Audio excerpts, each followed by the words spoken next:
नमस्कार दोस्तों, मैं एसएल बागड़ी आपके अपने YouTube चैनल फ्यूचर कैरियर में आप सभी का स्वागत करता हूं। दोस्तों, मंजिल मिले या ना मिले, मंजिल मिले या ना मिले ये तो मुकद्दर की बात है, लेकिन हम कोशिश भी ना करें तो ये गलत बात है। दोस्तों, हर इंसान को अपने जीवन में कोशिश अवश्य करनी चाहिए और बिना कोशिश के, बिना प्रयास के कोई भी चीज़ जो है अपने आप को उसको प्राप्त करना संभव नहीं है। चलिए दोस्तों, आज मैं आप सभी को संभाग के बारे में, राजस्थान के संभागों के बारे में आपको बताने जा रहा हूं। और आपने यदि हमारे चैनल को सब्सक्राइब नहीं किया तो चैनल को सब्सक्राइब कर लें, वीडियो को अधिक से अधिक शेयर करें। राजस्थान में संभागीय व्यवस्था का प्रारंभ सन 1949 में हुआ, यानी आजादी के 2 वर्ष बाद जब हमारा भारत देश 47 में आजाद हुआ, उसके 2 वर्ष बाद 1949 में संभागीय व्यवस्था का प्रारंभ हुआ। दोस्तों, जैसे ही आजादी मिली उस समय शासन प्रक्रिया को सुचारू रूप से चलाने के लिए और संभागों की आवश्यकता पड़ी, क्योंकि हमारा पूरा देश, पूरा जो शासन था राज्य का, राजस्थान का, उसको शासन को चलाना संभव नहीं था। इसलिए राजस्थान को छोटे टुकड़ों में, संभागों में बांटने की आवश्यकता पड़ी थी। और उस समय राजस्थान में 5 संभाग थे, यानी 1949 के अंदर जब संभागीय व्यवस्था प्रारंभ हुई तो राजस्थान को 5 भागों में, संभागों में बांटा गया। उस समय प्रधानमंत्री हमारे सबसे पहले हीरालाल शास्त्री बने, यानी मुख्यमंत्री के स्थान पर प्रधानमंत्री का पद होता था, और हीरालाल शास्त्री पहले राजस्थान के प्रधानमंत्री बने 1949 के अंदर। और 1962 ईस्वी में, जैसे ही 1949 में संभागीय व्यवस्था प्रारंभ हुई, 1962 में संभागीय व्यवस्था को समाप्त कर दिया गया। लेकिन 1987 के अंदर इसको पुनः प्रारंभ किया गया। लेकिन प्रश्न हमारा अक्सर कई बार ये पूछा जाता है कि संभागीय व्यवस्था को 62 में किस मुख्यमंत्री के कार्यकाल में समाप्त किया गया और 87 में किस मुख्यमंत्री के कार्यकाल में इसको पुनः प्रारंभ किया गया। दोस्तों, 1962 में जैसे ही संभागीय व्यवस्था समाप्त हुई, उस समय राजस्थान के मुख्यमंत्री मोहनलाल जी सुखाड़िया साहब थे। और आपको ये भी मालूम होगा कि मुख्यमंत्री मोहनलाल सुखाड़िया ने राजस्थान पर 1954 से 1962 तक लगातार 17 साल तक इन्होंने शासन किया था। आगे अपन नेक्स्ट वीडियो में पढ़ेंगे राजस्थान के मुख्यमंत्री के बारे में, उस समय आपको मैं मुख्यमंत्री के बारे में बताऊंगा विस्तार से। लेकिन 1987 में जैसे ही पुनः हरदेव जोशी सरकार के द्वारा, हरदेव जोशी राजस्थान के 3 बार मुख्यमंत्री बने थे, लेकिन आपने अगले वीडियो में आपको मैं इसके बारे में बताऊंगा कि मुख्यमंत्री जैसे ये 3 बार बने, 3 बार मुख्यमंत्री बनने के बाद भी इन्होंने एक बार भी इनका कार्यकाल पूरा नहीं कर पाए। और ये राजस्थान के 1987 मुख्यमंत्री बने। इनकी सरकार के द्वारा पुनः 25 वर्षों के बाद इस संभागीय व्यवस्था को प्रारंभ किया गया। दोस्तों, संभागीय व्यवस्था के बारे में आप एक बार पुनः पीछे से रिवीजन करेंगे इसका, कि संभागीय व्यवस्था का प्रारंभ 1949 में हुआ। उस समय राजस्थान में 5 संभाग थे। प्रथम प्रधानमंत्री हीरालाल शास्त्री थे और 1962 में संभागीय व्यवस्था को समाप्त कर दिया गया मोहनलाल सुखाड़िया जी के कार्यकाल में। इसके बाद में 87 में इसको पुनः प्रारंभ किया गया और 25 वर्षों के बाद हरदेव जोशी जो थे उनके कार्यकाल में इसको प्रारंभ किया गया। और आपने यदि इसका स्क्रीनशॉट नहीं लिया तो इसका स्क्रीनशॉट ले ले, जिससे आगे बढ़ते हैं। दोस्तों, आगे चलते हैं अपन संभागों के बारे में, नाम और इनका ट्रिक के साथ कौन से जिले में या कौन से संभाग में कौन कौन से जिले आते हैं। कई बार कंपटीशन अक्सर पूछा जाता है कि जैसे अजमेर संभाग है और अजमेर संभाग में कौन कौन से हमारे जिले शामिल हैं, या भरतपुर संभाग में कौन कौन जिले शामिल हैं हमारे। इस तरीके के प्रश्न अक्सर पूछे जाते हैं उन जिलों के बारे में। तो देखिए, अपन सबसे पहले ट्रिक देखते हैं संभागों के नाम। संभाग कौन कौन से हैं, तो संभागों के नाम याद रखने का ट्रिक है ए भै उ जो को बीज, ए भै उ जो को बीज बो देना, ए भै उ जो को बीज बो देना। देखिए कितना सरल हमारा ट्रिक है, और इस ट्रिक को अपन अगर 2-4 बार बोल लेंगे तो ये बिल्कुल क्लियर हमारे दिमाग में बैठ जाएगा और अच्छी तरह से हमको याद हो जाएगा। ए भै उ जो को बीज बो देना। देखिए दोस्तों, ऐसे बना हमारा अजमेर, भय से बना हमारा भरतपुर, ऊ से बना हमारा उदयपुर, जो से जोधपुर, को से कोटा, बी से बीकानेर और जय से जयपुर। ये बोल देना, ये तो आप याद रखने के लिए बनाया गया है, इस तरह की ट्रिक में शामिल किया है इसको, आपको याद हो जाए ताकि ये प्रश्न अच्छी प्रकार से। ठीक है, अब ऐसे हमारा नंबर 1 है अजमेर संभाग। दोस्तों अजमेर संभाग के अंदर हमारे 4 जिले शामिल हैं। पहला मुख्य बिंदु आप ध्यान से देखेंगे कि कौन से संभाग में कितने जिले। अजमेर संभाग में हमारे 4 जिले शामिल हैं, भरतपुर संभाग में भी 4 जिले हैं, उदयपुर संभाग में हमारे 6 जिले हैं, जोधपुर संभाग में हमारे 6 जिले हैं। इस तरीके से प्रत्येक संभाग के अंदर कितने जिले आते हैं उसको भी आप याद रखेंगे। अजमेर संभाग के अंदर याद रखने का ट्रिक है जिलों को अभी नाटो, अभी नाटो।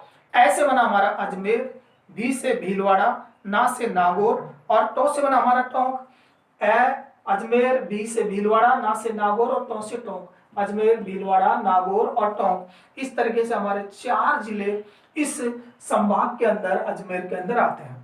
दोस्तों आपको यह भी मालूम है कि अजमेर राजस्थान के मानचित्र में जब अपन देखेंगे तो मध्य में स्थित है। राजस्थान के हृदय कहते हैं इस अजमेर जिले को। और अगर प्रश्न इस तरह पूछ ले जाए हमारा मध्यवर्ती संभाग कौन सा है, तो मध्यवर्ती संभाग भी हमारा अजमेर ही है। अगला संभाग अपन पढ़ते हैं भरतपुर संभाग, और यह राजस्थान का नवीन संभाग है। राजस्थान का नवीन संभाग 4 जून 2005 को यह बनाया गया।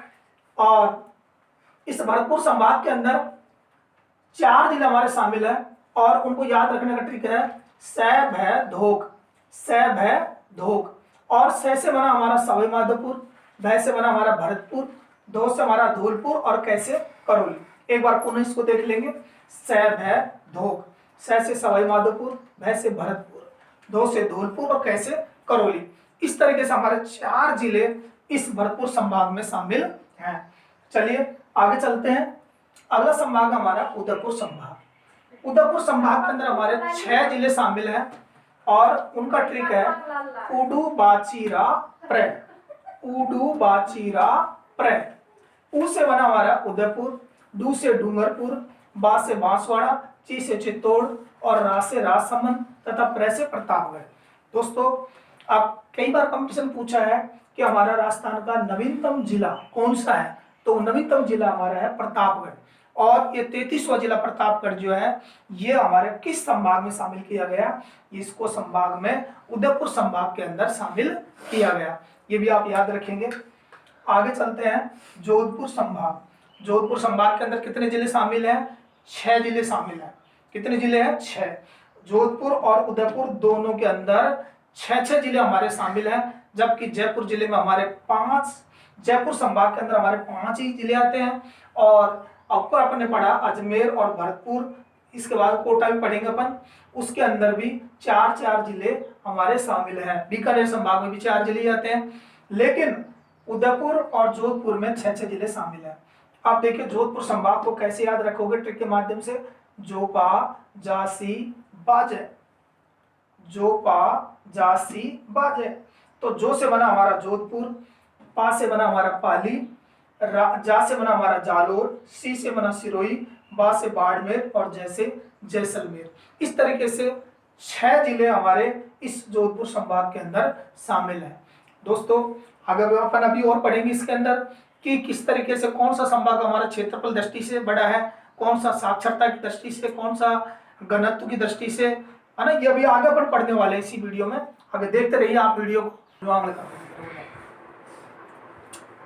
दोस्तों अगला हमारा जो संभाग है वो है हमारा 5वां संभाग, कोटा संभाग। और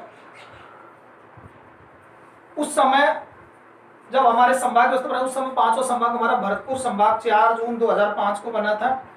लेकिन अब अपन पढ़ेंगे कोटा संभाग के बारे में आगे, ट्रिक के माध्यम से अपन चल रहे हैं। कोटा संभाग के अंदर हमारे 4 जिले और बीकानेर संभाग के अंदर भी हमारे 4 जिले आते हैं। उससे पहले अपन ने अजमेर, भरतपुर संभाग पढ़े, उनमें भी हमारे 4 जिले शामिल थे। कोटा संभाग के अंदर इसको याद करने का ट्रिक है कोबा झाबू, कोबा झाबू। देखिए को से बना हमारा कोटा, बा से बारा, झा से झालावाड़ और बू से बना हमारा बूंदी, कोबा झाबू। यानी ये हाड़ौती वाला संभाग है हमारा। कोटा, बारा, झालावाड़ और बूंदी 4 जिले हमारे इसके अंदर शामिल हैं।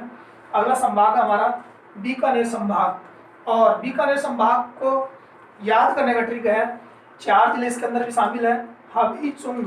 हबीचुंग, ऐसे बना हमारा हनुमानगढ़, बी से बीकानेर, चूरू और गंगानगर।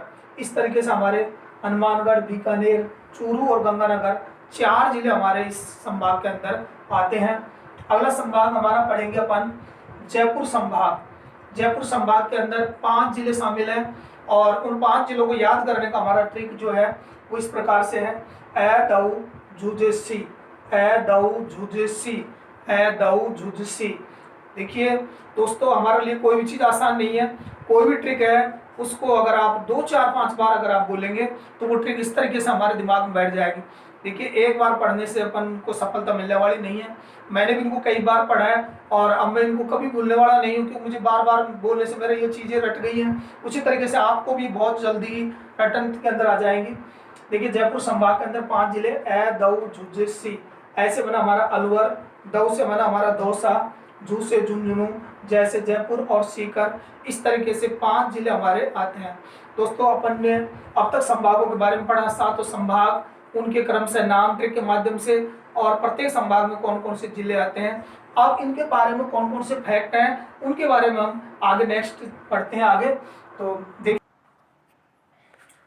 दोस्तों, अब अपन प्रत्येक संभाग का जो भी नया फैक्ट बनता है उसके बारे में अपन देखेंगे।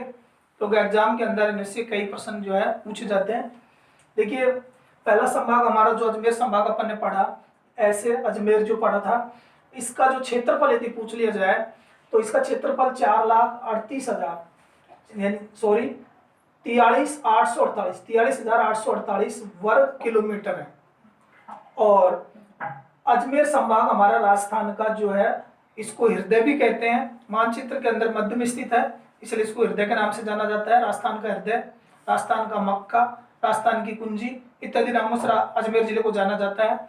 और यह राजस्थान का मध्यवर्ती संभाग है। यानी प्रश्न अगर पूछ लिया जाए राजस्थान का मध्यवर्ती संभाग कौन सा है, राजस्थान का दक्षिणतम संभाग कौन सा है, राजस्थान का पश्चिम वाला संभाग कौन सा है, तो आपको बताना है मध्यवर्ती संभाग अजमेर।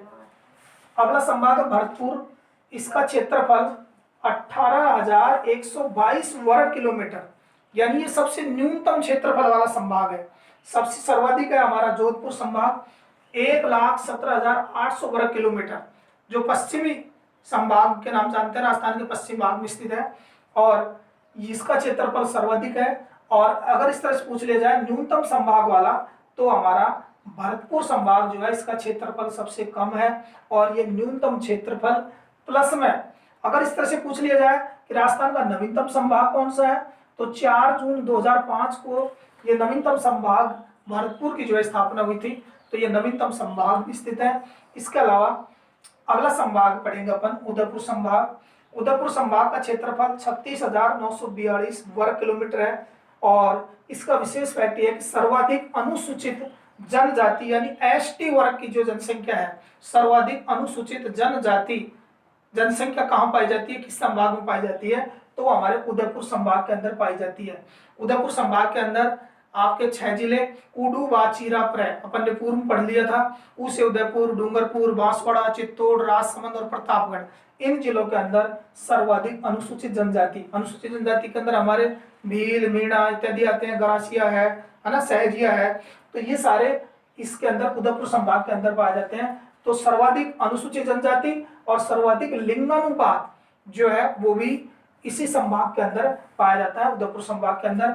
अगला संभाग हमारा जोधपुर संभाग, ये इसका क्षेत्रफल 1,17,800 वर्ग किलोमीटर, यानी ये पूरे मारवाड़ के अंदर पश्चिम राजस्थान के अंदर फैला हुआ है और ये रेगिस्तान के अंदर सर्वाधिक क्षेत्रफल वाला भी है तथा सर्वाधिक दशकीय वृद्धि दर, यानी जो जनसंख्या की जो सर्वाधिक 10 साल के अंदर जो वृद्धि हुई है वो इसी संभाग के अंदर, जोधपुर संभाग के अंदर स्थित है। और सबसे न्यूनतम साक्षरता, अगर प्रश्न पूछ लिया जाए सर्वाधिक साक्षरता, तो जयपुर संभाग के अंदर पाई जाती है और सबसे न्यूनतम साक्षरता वाला संभाग हमारा जोधपुर संभाग है। आगे अगला संभाग के बारे में देखते हैं दोस्तों। आगे अपन पढ़ते हैं कोटा संभाग। कोटा संभाग जिसके बारे में अपन ने पहले पढ़ा, 4 जिले आते हैं हमारे, कोबा, झाबू, कोटा, बारा झालावाड़ और बूंदी, 4 जिले हमारे इसके अंदर शामिल थे। इसका क्षेत्रफल 24,204 वर्ग किलोमीटर है। 24,204 वर्ग किलोमीटर वाला क्षेत्रफल वाला ये संभाग। और इसका फैक्ट है कि न्यूनतम जनसंख्या वाला संभाग कौन सा है, तो सर्वाधिक न्यूनतम जनसंख्या वाला संभाग हमारा कोटा है, याद रखेंगे। जबकि सर्वाधिक जनसंख्या वाला संभाग हमारा जयपुर संभाग है। सर्वाधिक जनसंख्या, सर्वाधिक घनत्व वाला संभाग हमारा, सर्वाधिक साक्षरता में भी जयपुर है। जबकि सबसे कम जनसंख्या वाला संभाग हमारा कोटा है। अगला संभाग है बीकानेर। क्षेत्रफल इसका 64,708 वर्ग किलोमीटर है। इसके अंदर सर्वाधिक अनुसूचित जाति जनसंख्या पाई जाती है, यानी हमारी जो एससी कास्ट है वो सर्वाधिक इस बीकानेर क्षेत्र में, बीकानेर संभाग के अंदर पाई जाती है। जबकि उदयपुर संभाग के अंदर सर्वाधिक एसटी अनुसूचित जनजाति जो है पाई जाती है। इन चीजों को आप ध्यान रखेंगे। अगला संभाग है जयपुर संभाग। इसका क्षेत्रफल 36,615 वर्ग किलोमीटर है। और इस जयपुर संभाग के बारे में कई फैक्ट हैं, विशेष महत्व रखते हैं ये, और अक्सर एग्जाम के अंदर, हर एग्जाम में पूछे जाते हैं, जिसमें सर्वाधिक जनसंख्या कहाँ पाई जाती है, या सर्वाधिक जनसंख्या वाला संभाग कौन सा है, जयपुर संभाग है। सर्वाधिक घनत्व वाला संभाग कौन सा है, जयपुर संभाग है। सर्वाधिक साक्षरता वाला संभाग कौन सा है, और वो भी जयपुर संभाग है। यानी 72.99% साक्षरता हमारे इस जयपुर संभाग की है। और एक प्रश्न हमारा जो अक्सर कई एग्जामों में सेकंड ग्रेड में भी एक बार पूछा था कि राजस्थान के संभागों का क्षेत्रफल की दृष्टि से घटता हुआ क्रम, अवरोही क्रम किस प्रकार से है। दोस्तों मैं आपको एक प्रकार का ट्रिक्स दे रहा हूं। अगर आपने इस ट्रिक्स को ध्यान से अगर दिमाग में बिठा लिया तो आप कभी भी इस संभाग का जो क्षेत्रफल से संबंधित जो है अवरोही क्रम वो कभी नहीं भूल पाओगे, हमेशा के लिए आपके दिमाग में बना रहेगा। देखिए संभागों का अवरोही क्रम कि जो बीए का फॉर्म उदयपुर जाके भरेगा, एक बार पुनः देखिए, जो बीए का फॉर्म उदयपुर जाके भरेगा। देखिए जो से बना हमारा जोधपुर, जो से बना हमारा जोधपुर, बी से बना हमारा बीकानेर, ए से बना हमारा अजमेर, और ऊ से बना हमारा उदयपुर, जे ए जयपुर, JAIPUR अर्थात जे ए से बना हमारा जयपुर, के से बना हमारा कोटा, और भै से बना हमारा भरतपुर। ठीक है ना। तो इस तरीके से दोस्तों संभाग से संबंधित शायद आपका कोई भी कंफ्यूज जो है इसके माध्यम से, इस वीडियो के माध्यम से आपका दूर हो गया होगा, और अब इस संभाग के बारे में आपको किसी प्रकार की और कोई समस्या नहीं होगी। और दोस्तों नेक्स्ट वीडियो के अंदर अपन अगले वीडियो में अपन अगला चैप्टर के बारे में पढ़ेंगे। तब तक के लिए जय हिंद, नमस्कार।